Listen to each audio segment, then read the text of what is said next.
Okay, तो Pathan movie देखते वक्त शायद ही आपने नोटिस किया होगा, इस सीन में जब पठान मोबाइल को फेंक देता है तब वो मिसाइल उस मोबाइल पे लग के ब्लास्ट हो गया था और पठान इंजर्ड हो गया था। लेकिन इस सीन को अगर आप फ्रेम बाय फ्रेम देखोगे तो आप नोटिस कर सकते हो कि मिसाइल का एक बड़ा सा मेटल पीस आकर पठान के हेड में हिट किया था, जिसकी वजह से वो कोमा में चला जाता है और हेविली इंजर्ड हो जाता है। और इस सीन में शायद ही आपने नोटिस किया होगा, इस सीन में जब पठान गलती से ग्रेनेड का पिन खींच लेता है तब एक बहुत बड़ा ब्लास्ट होता है। अजीब है ना, एक ग्रेनेड से इतना बड़ा ब्लास्ट कैसे हुआ। दरअसल इस सीन में आप नोटिस कर सकते हो, जब पठान ने इसको उठा के फेंका था तब ये जो मिसाइल था ये बॉक्स से बाहर निकल गया था और ये मिसाइल उस ग्रेनेड के साथ ब्लास्ट हो गया था। और यहाँ पर आप कुछ एमओ बॉक्सेस को भी देख सकते हो जिसके अंदर बारूद होता है, तो इन्हीं की वजह से ये ब्लास्ट इतना बड़ा था। और यहाँ पर जब पठान और टाइगर फाइट कर रहे थे तब उन दोनों का जो थीम म्यूजिक था वो साथ में बज रहा था।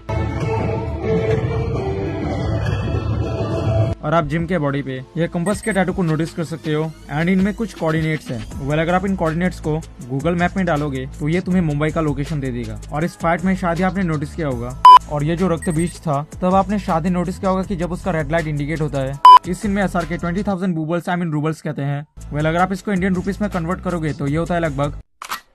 गुड मॉर्निंग दोस्तों, तो यार कैसे हो? तो गाइस आशा करता हूँ कि आप सब बढ़िया होंगे। ओके, तो ये वीडियो बनाने का मेरा कोई प्लान नहीं था, लेकिन आप सभी के इतने सारे रिक्वेस्ट आ रहे थे कि मैं क्या ही बताऊं। तो आप सभी के रिक्वेस्ट के ऊपर मैंने पठान मूवी को फ्रेम बाय फ्रेम देखा और मुझे बहुत सारे हिडन डिटेल्स मिले जिसके बारे में इस वीडियो में बताऊंगा। So watch this video till the end, that would be awesome. And this is not actual detail video. जब पठान का एडी वर्जन रिलीज हो जाएगा तब मैं इसको दोबारा एनालाइज करूंगा और आपको बहुत सारे डिटेल्स बताऊंगा। Now before I start the video, मुझे इंस्टाग्राम पे जरूर से फॉलो कर लेना एंड मैंने वहाँ पर पठान का पोस्टर एडिट किया था, आप जाकर देख सकते हो। तो गाइस बहुत हो गया बकबक। So hey guys, my name is Deva and welcome to my channel Deva the HBT. So guys without wasting any more time, let's get bloody straight into it.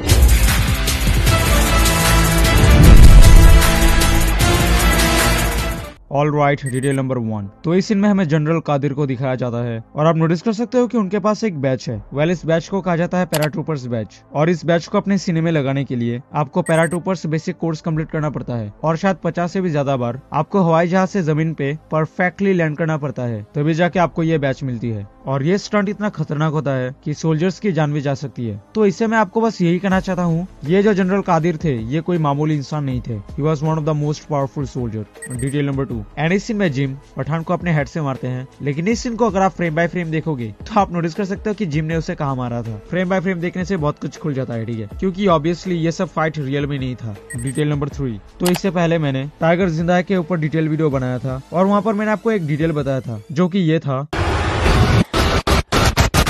All right, detail number 1। तो इस scene में यहाँ पर लिखा हुआ होता है somewhere in north east Syria. Exactly जगह का नाम मेंशन नहीं है, अगर मेंशन किया जाता तो वो जगह बदनाम हो जाती। मतलब रियल लाइफ में भी लोग सोचते कि इस जगह पे शायद टेररिस्ट आ जाएंगे, क्योंकि मूवी में ऐसा था। तो इस पठान मूवी में भी यहाँ पर लिखा है समवेयर इन अफ्रीका। एग्जैक्ट जगह का नाम मेंशन नहीं है, अगर मेंशन किया जाता तो यू नो वो जगह बदनाम हो जाती कि वहाँ पर वेपन्स इलीगली बेचे जाते हैं। Detail number 4।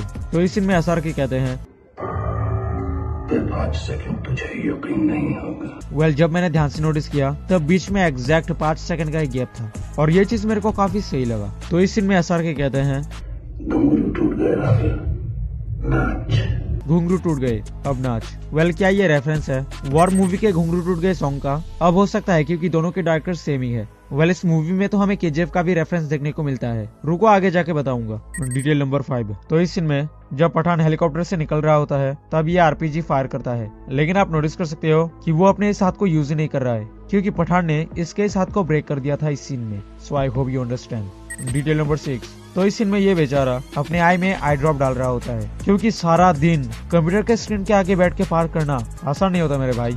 Detail number 7। तो इस सीन में उनको एक नोटिफिकेशन आती है जहाँ पर उन्हें रुबई की फोटो मिलती है, लेकिन कंप्यूटर के स्क्रीन में अगर आप ध्यान से नोटिस करोगे तो यहाँ पर रुबई की लोकेशन भी हाईलाइट करके दिखाई गई है। अगर आप इसको रियल मैप से कंपैरिजन करोगे तो ये जगह पेरिस है, और जो कि काफी सही है क्योंकि पठान को रुबई पेरिस में ही मिला था। Detail number 8। तो इस सीन में बॉस पठान को मिलने के लिए इस जगह पे जाते हैं, लेकिन इस प्लेस को आपने पहले भी इस सीन में कंप्यूटर के स्क्रीन में नोटिस किया होगा। नोटिस नहीं किया था ना, मेरे को पता है, इसलिए तो मैं हूँ यार। और यहाँ पर ये लड़की पता नहीं कौन है, बट जो भी है बहुत क्यूट है। Detail number 9। तो इस सीन में पठान बॉस को एक फाइल देता है और तब आप यहाँ पर कुछ एजेंट्स के प्रोफाइल को नोटिस कर सकते हो, जिसके पहले पेज में मेरी गर्लफ्रेंड की फोटो होती है, जिसके फर्स्ट पेज में इस लड़की की फोटो होती है जिसको हमने पहले भी देखा है, और आप नोटिस कर सकते हो कि ये लड़की पेशे से हैकर है। एंड आप यहाँ पर उसका बर्थ डेट देख सकते हो जो है 1990। एंड यहाँ पर आप उसके ईमेल को भी नोटिस कर सकते हो। तो hi hello I love you ये सब मत पठाना, भाभी है तुम्हारी। कौन है ये लोग? एंड यहाँ पर आप ऋषि और इस टकले का प्रोफाइल देख सकते हो और इन दोनों को हमने बाद में भी देखा है। और आप नोटिस कर सकते हो कि ये टकला पेशे से स्नाइपर है।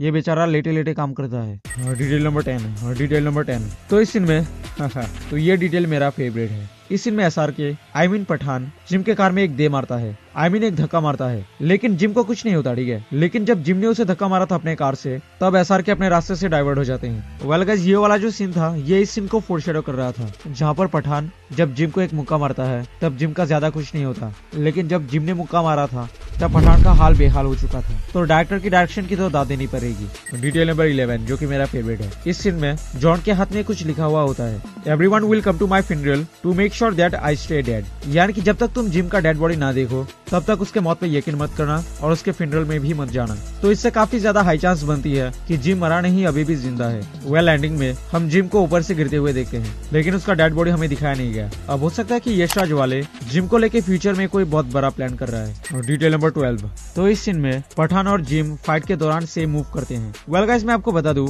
हमारी इंडियन आर्मी के ट्रेनिंग में ये सिखाया जाता है कि सामने वाले का बॉडी लैंग्वेज पढ़ के तुम अपना मूव रेडी करो। तो इस सीन में पठान और कबीर एक ही साथ में सेम मूव करते हैं, क्योंकि ये दोनों ही हमारे इंडियन आर्मी के सोल्जर्स हैं और इन दोनों ने ही एक ही जगह से ट्रेनिंग ली है। Detail number 13। तो इस सीन में एसआर के कार के पीछे लटक जाते हैं, तो इसलिए हमें मूवी मेकर्स यहाँ पर एक वार्निंग भी दिया है, please padlock the seal every load, यानी कि हर लोड के बाद इसे अच्छे से लॉक करना। लेकिन मुझे पता है कि आपने इसको नोटिस नहीं किया था, लेकिन मैं हूं ना, और मैंने आपको नोटिस करवा दिया। और ये गलती भूल के भी मत करना if you are doing this kind of job. Detail number 14। तो इस सीन में जॉन 2 हेलीकॉप्टर की रस्सी को पकड़ते हैं और इस ट्रक में लगा देता है। तो इस रस्सी को लगाने के बाद आप नोटिस करना कि ये ट्रक थोड़ा हवा में उड़ गया था, थोड़ा लिफ्ट हो गया था, जो कि बहुत सही बात है। देखो, मूवी के मेकर्स इसको रियलिस्टिक दिखाने के लिए देखो कितना सारा डिटेल्स ऐड करता है। Detail number 15। तो इस फाइट के बाद ये सीन आता है, एंड गाइस, ये वाला जो जगह था, ये वही जगह है जहाँ पर खालिद ऑफिस में एंटर कर रहा होता है वॉर मूवी में। वेल, एंटर करने से पहले खालिद ने 5 डिजिट का नंबर डायल किया था। वेल, इसके पीछे बहुत बड़ा हिडन डिटेल था, जिसको मैंने वॉर मूवी के डिटेल वीडियो में बताया था, आप जाकर देख सकते हो इस वीडियो को देखने के बाद। Detail number 16। तो इस सीन में पठान डार्क नेट कहता है। उन्होंने डार्क वेब नहीं कहा था, उन्होंने डार्क नेट कहा था, क्योंकि डार्क वेब ये जो वर्ड है, ये मूवी में बैन है, जो मूवी मेनली हॉल में रिलीज होती है। और ये डार्क वेब काफी खतरनाक है, जहाँ पर आप human distortion, torturing and human real organs, इन सभी को देख सकते हो। और इन सब के बारे में भूल के भी मत सोचना। अब ये वर्ड मैंने इस वीडियो में यूज किया है, अब मेरे को डर लग रहा है कि मेरे वीडियो को कुछ ना हो जाए। Detail number 17। तो इस सीन में XGID यानी कि GID यानी कि जनरल इंटेलिजेंस डायरेक्टोरेट, और ये एजेंसी जॉर्डन की है, और ये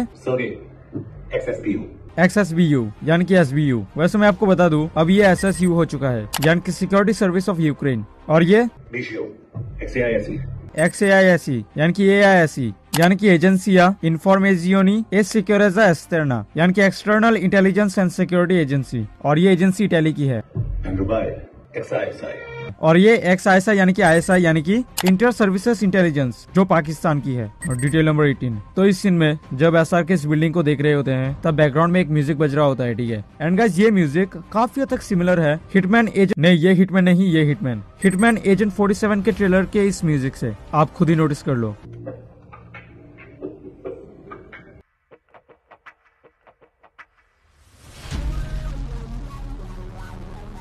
अब हो सकता है कि यहाँ पर उन्होंने वहाँ से इंस्पिरेशन लिया है, क्योंकि हिटमैन कॉन्ट्रैक्ट पे काम करती है, जैसे आउटफिट एक्स करती है। Detail number 19। तो इस सीन में जब ये अंकल और आंटी इस बड़े से लॉक को खोलते हैं, तब आप नोटिस कर सकते हो कि ये लाइट रेड से ग्रीन हो चुका था। रेड ये इंडिकेट कर रहा था कि ये बंद है, और ग्रीन यानी कि खुला। Detail number 20। तो इस सीन में पठान एक डायलॉग बोलते हैं, गेम ओवर। एंड गाइस, मैं आपको बता दूं, ये डायलॉग टाइगर, कबीर और पठान, इन तीनों ने ही अपने अपने मूवीज में यूज किया है। Air strike end game over. जैसे तुम मेरे और मेरे टारगेट के बीच आए, गेम ओवर। Detail number 21। तो इस सीन में पठान 20,000 रूबल्स कहते हैं। अगर आप इसको इंडियन रुपीस में कन्वर्ट करो, तो ये होता है लगभग 23,280। मतलब समझ रहे हो, मतलब समझ जाओ कितने पैसे में तुमको मिल जाएगी रशियन। हुई। Detail number 22। तो इस सीन में SR के कैरन कहते हैं, और ये रेफरेंस है उनकी डर मूवी का, जहाँ पर उन्होंने ये डायलॉग कहा था, और वो डायलॉग उनकी बहुत ज्यादा पॉपुलर है, इसलिए उस डायलॉग को इस मूवी में ऐड किया। I love you. किरण। वैसे आपके नॉलेज के लिए मैं आपको बता दूं, डर मूवी का बजट 3.25 करोड़ था और इसने 21 करोड़ की कलेक्शन की थी। Detail number 23। तो इस सीन में वेल इन दोनों का बाद में भी नोटिस कर सकते हो और आप नोटिस कर सकते हो कि वो दोनों कितने बड़े हो गए हैं। यानी यहाँ पर आप SRK के फेस में 3 स्क्रैचेस को नोटिस कर सकते हो, जो कि टाइगर, कबीर और पठान का रेफरेंस था। कुछ भी। Detail number 24। तो इस सीन में ये जो कैमरा एंगल था जहाँ से कैमरा को रोटेट किया जा रहा था, वेल ऐसा कुछ एंगल हमने वॉर मूवी में भी देखा था, क्योंकि ऑब्वियसली दोनों के डायरेक्टर सेम ही है and he is one of my most favourite director in Bollywood. Detail number 25। Okay, तो एवेंजर में आपने जीरो कट सीन तो जरूर सुना होगा। ओके, तो इससे पहले मैंने जो वॉर मूवी का डिटेल वीडियो अपलोड किया था, वहाँ पर मैंने आपको बताया था कि ये वाला जो सीन था जहाँ पर खालिद फाइट करता है, वहाँ पर फाइट के दौरान एक भी कट नहीं हुआ था, वो जीरो कट सीन था, यानी कि वन टेक सीन। तो पठान में शायद ही आपने नोटिस किया होगा कि ये जो SRK का फाइट वाला सीन था, इस पूरे फाइट के दौरान एक भी कट नहीं हुआ था। और ये सभी चीजें इसको बॉलीवुड लेवल हॉलीवुड लेवल की मूवी बना देती है। अरे भाई, डायरेक्टर कौन है ये तो देखो। Detail number 26। तो यहाँ पर SRK कहते हैं मर्द को दर्द नहीं होता, और ये डायलॉग किसका है मुझे आपको बताने की जरूरत नहीं है। डू यू रियली थिंक ये उनका रेफरेंस था? वेल यस, क्योंकि आपको तो पता ही है SRK का आइडल और कोई नहीं, अमिताभ सर है। श्री अमिताभ बच्चन जी को ये नहीं मालूम कि मैं जो थोड़ा बहुत पढ़ लिख किया वो उनकी वजह से था। फिजिकल लंबे कद की बात नहीं कर रही हूँ, मैं उनके काम के कद की बात कर रही हूँ। Detail number 27। तो इस सीन में आप नोटिस कर सकते हो कि यहाँ पर बहुत सारे लोग हैं, लेकिन यहाँ पर ज्यादा नहीं होता। दरअसल वो जो ग्रेनेड से ब्लास्ट हुआ था, तो आप ध्यान से देखोगे तो नोटिस कर सकते हो कि इस ब्लास्ट में बहुत सारे सोल्जर्स ट्रेन से गिर गए थे। एंड आपने टाइगर नाम तो बहुत बार सुना है। वेल ये तो उसके रॉ एजेंसी का कोड नेम है, उसका रियल नेम क्या है अगर जानना चाहते हो तो मेरे टाइगर जिंदा है का डिटेल वीडियो जरूर से जाकर देखना, वहाँ पर मैंने बताया है। तो इस सीन में तब आप नोटिस करना की बैकग्राउंड में कबीर का भी थीम बज रहा होता है, जो वॉर मूवी में था। Detail number 29। तो इस सीन में जब ये हेलीकॉप्टर इस ब्रिज में लग के ब्लास्ट हो गया था, तब ये ब्रिज टूट गया था। लेकिन इस सीन को अगर आप फ्रेम बाय फ्रेम देखोगे तो आप नोटिस कर सकते हो कि जो ट्रेन का ड्राइवर था उसने एक्चुअली ब्रेक यूज किया था। लेकिन इनर्शिया नाम की कोई चीज होती है मेरी जान। रिमेम्बर न्यूटन्स फर्स्ट लॉ, अगर कोई चीज मोशन में है तो वो मोशन में ही रहना चाहेगी, और अगर वो रेस्ट में है तो वो रेस्ट में ही रहना चाहेगी। Class 11 and class 9। अब क्या चैप्टर नंबर भी बता दूं? कल chapter number 9 page number 116। Detail number 30। तो इस सीन में टाइगर कहते हैं टाइगर को पठान की जरूरत पड़ सकती है, जो कि ये फोरशैडो कर रहा था कि जो टाइगर 3 आएगा वहाँ पर हमें पठान का कैमियो देखने को मिलेगा। And Pathan did promise, and Pathan ने प्रॉमिस किया था और ये चीज 100% कंफर्म कर रही है। डिटेल नंबर 31, जो कि मेरा फेवरेट है। इस सीन में पठान राफे को उसी तरीके से बांधा है जैसे उससे बांधा गया था। Well this is not actual detail. Actual detail यह है कि यहाँ पर आप कुछ ड्रग्स को भी नोटिस कर सकते हो। पठान ने राफे को ड्रग्स दिया था ताकि वो ड्रग्स के नशे में सच सच बोल दे, जैसे विक्रम मूवी में अमर ने इसे ड्रग्स का नशा दिया था और फिर उसने सच सच बताया था, जिसको मैंने शायद विक्रम मूवी के डिटेल वीडियो में एक्सप्लेन किया था। एंड वहाँ पर अमर रॉ एजेंट था और यहाँ पर भी पठान रॉ एजेंट ही है, तो यार कुछ टेक्निक्स तो सिमिलर होंगी ही। Detail number 31। तो इस सीन में SRK कहते हैं वालेकुम सलाम व रहमतुल्लाहि व बरकातुहू। वालेकुम सलाम व रहमतुल्लाहि व बरकातुहू। वेल ऐसा कुछ डायलॉग हमने KGF में सुना था। वालेकुम अस्सलाम व रहमतुल्लाहि व बरकातुहू। एंड आई थिंक ये KGF चैप्टर 2 का रेफरेंस है, क्योंकि चैप्टर 2 2022 की सबसे बड़ी मूवी थी इंडिया की। एंड यहाँ पर ऑडियंस का जो रिएक्शन आता है ना, वालेकुम सलाम व रहमतुल्लाहि व बरकातुहू। वैसे मैं आपको बता दूं कांतारा में भी KGF का रेफरेंस था, जिसको मैंने कांतारा की डिटेल वीडियो में एक्सप्लेन किया था। Detail number 34। जब पठान जिम के लैब में अटैक करते हैं तब उन्होंने ये हुक फायर किया था, और आप नोटिस कर सकते हो कि इस हुक का जो लाइट था वो रेड से ग्रीन हो चुका था। वेल ग्रीन ये इंडिकेट कर रहा था कि ये हुक अब लॉक्ड है और तुम सेफ हो। Detail number 35। तो इस सीन में पठान अपनी बुलेट की मदद से जिम का बैग चीर देता है, लेकिन इस सीन को अगर आप फ्रेम बाय फ्रेम देखोगे तो आप नोटिस कर सकते हो कि वो बुलेट कैसे उसके बैग को चीर डाला था। एंड गाइस इस सीन में जब जॉन की आर्मी देखने आती है कि यहाँ पर एक्चुअली में हो क्या रहा था, तब ये जो जगह है ना, ये वही जगह है जहाँ पर पठान घायल हुआ था। आप नोटिस कर सकते हो कि पठान ने यहाँ से उस मोबाइल को फेंका था। Detail number 37। तो इस सीन में जनरल कादिर मिसाइल का बटन दबा देता है। अगर इस सीन को फ्रेम बाय फ्रेम देखोगे तो बटन के साथ साथ यहाँ पर टाइमर भी शुरू हो गया था, जो कि 3 मिनट था, यानी कि 3 मिनट के बाद ये रॉकेट अपने आप लॉन्च हो जाता। और ये मैंने आपको इसलिए बताया क्योंकि मुझे नहीं लगता कि आपने इस 3 मिनट को नोटिस किया होगा। Detail number 38। तो इस सीन में जब जिम पठान के ऊपर एक लात मारने वाला होता है, तब पठान ने इस फ्रिज के डोर से अपने आप को सेव किया था, और आप नोटिस कर सकते हो कि ये डोर टूट गया था। तो इससे आप जिम की पावर की अंदाजा लगा सकते हो। Detail number 39। तो इस सीन में पठान एक मूव करते हैं जहाँ पर उन्होंने जिम को फेंक दिया था। वेल ऐसा कुछ सेम मूव हमने रावण मूवी में भी देखा था। डिटेल नंबर 40, जो कि मेरा फेवरेट है। इस सीन में जॉन बुचर स्नाइफ यूज कर रहा होता है और वो SRK के ऊपर मारने ही वाला होता है, तब वो यहाँ पर लग जाती है। एंड माय गॉड, यहाँ पर आप डेप्थ को नोटिस कर सकते हो जो कि बहुत ज्यादा है।